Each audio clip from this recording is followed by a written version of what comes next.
Tuberculose é uma enfermidade infecciosa que tem como agente etiológico o Mycobacterium tuberculosis, ou bacilo de Koch. É tida como uma das doenças mais antigas da humanidade. Evidências de decomposição tubercular foram encontradas até em múmias do Egito. O bacilo de Koch é uma bactéria aeróbica estrita no formato de bastão fino. Possui uma cápsula que o envolve e confere resistência, sendo um bacilo ácido-álcool resistente. Compromete principalmente os pulmões. Tem preferência pelas regiões superiores do lóbulo pulmonar, regiões em que a ventilação e a quantidade de oxigênio é maior. Transmissão. A tuberculose é uma infecção aérea. O indivíduo doente, ao tossir ou ao falar, elimina a carga bacilar diluída num aerosol no ar ambiente. As partículas que contêm os bacilos são chamadas gotículas de Fluvier, que quando expostas ao vento e aos raios solares, ressecam e passam a ter um volume ainda menor, sendo chamadas núcleos de Wells, que são suscetíveis a serem inalados e atingirem o pulmão de indivíduos presentes naquele ambiente. Se a inalação acontecer, esses indivíduos passam a ser chamados de infectados.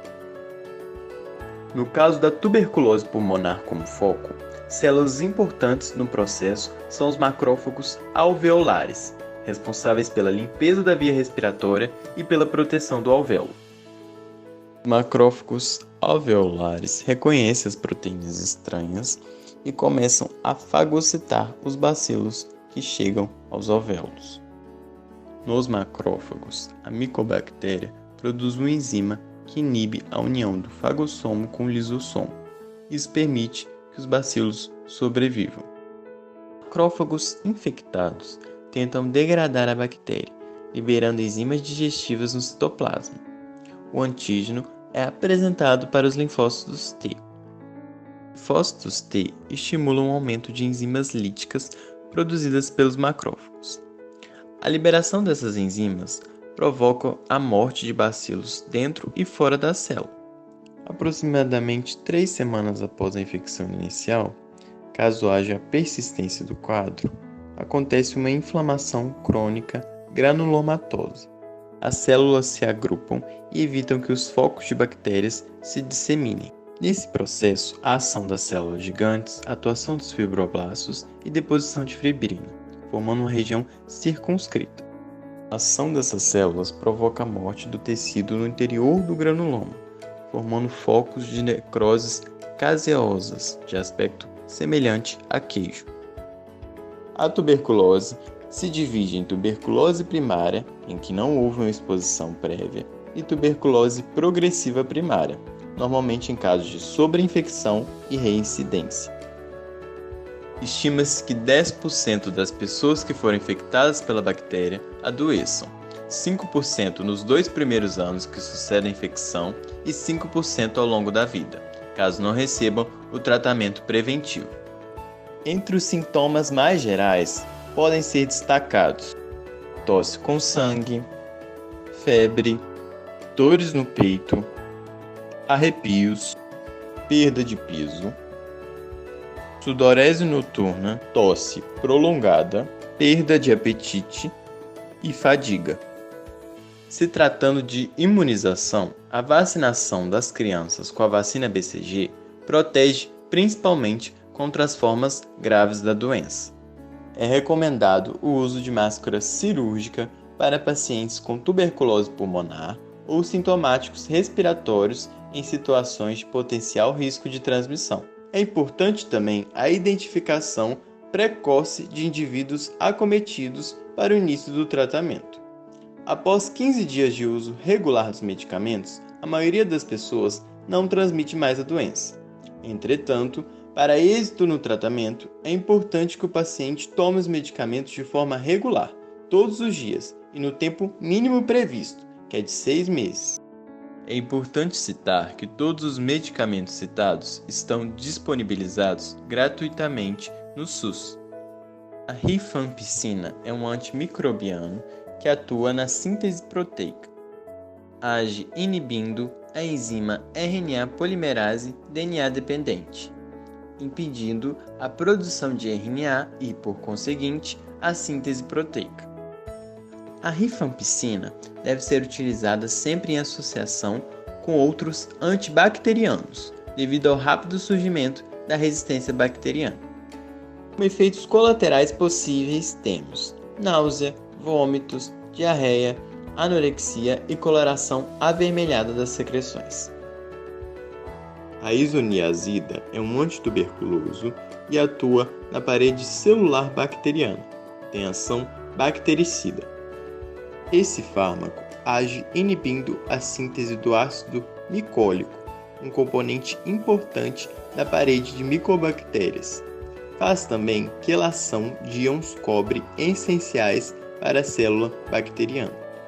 Entre os efeitos colaterais possíveis, temos neuropatia periférica e hepatite, especialmente em pessoas com mais de 35 anos. A neuropatia, em geral, é reversível e mais comum em desnutridos, alcoólatras ou hepatopatas. A pirazinamida é um antituberculoso de ação bactericida. O mecanismo exato de ação desse fármaco ainda é desconhecido, mas sabe-se que ele contribui para eliminar os bacilos intracelulares em macrófagos, agindo somente em um pH ácido. Entre os efeitos colaterais possíveis, destaca-se a hepatotoxicidade, cuja frequência aumenta com o emprego de doses elevadas ou em esquemas prolongados. Pode também causar episódios de gota pela inibição da excreção de uratos, hiperuricemia. Outros efeitos possíveis são anorexia, náuseas, vômitos, disúria, febre e erupções cutâneas. O etambutol é um fármaco antituberculoso de ação bacteriostática. O mecanismo exato de ação desse fármaco não é totalmente conhecido. Segundo a Fiocruz, ele possivelmente inibe a síntese de um ou mais metabólitos, com dano ao metabolismo celular, parada de multiplicação e morte celular, e é ativo apenas quando a célula bacteriana está em divisão.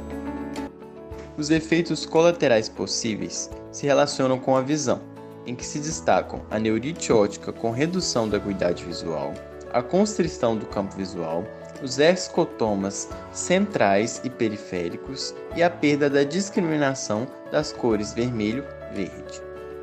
A combinação de dose fixa de rifampicina, isoniazida, pirazinamida e etambutol é recomendada pela OMS no tratamento da tuberculose. Os comprimidos devem ser ministrados em dose única diária. A dose depende do peso corporal, como pode ser observado na tabela a seguir. 20 a 35 kg, recomenda-se 2 comprimidos ao dia.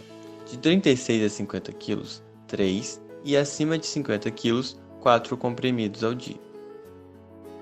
O esquema básico se divide em fase de ataque, em que as 4 drogas preconizadas são administradas na dose única em cerca de 2 meses, e em fase de manutenção, em que serão administrados comprimidos com dosagens fixas de rifampicina e isoniazida, geralmente com duração de 4 meses.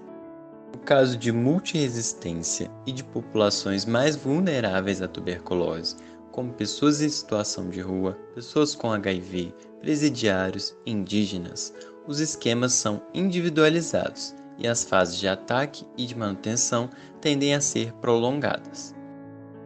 O comprimido único é vantajoso porque tende a melhorar a adesão do paciente ao tratamento, já que a quantidade de comprimidos é bem menor. Simplifica também a prescrição médica e restringe a monoterapia e, consequentemente, reduz as chances de resistência bacteriana. Essas foram as referências utilizadas no trabalho. Muito obrigado pela atenção.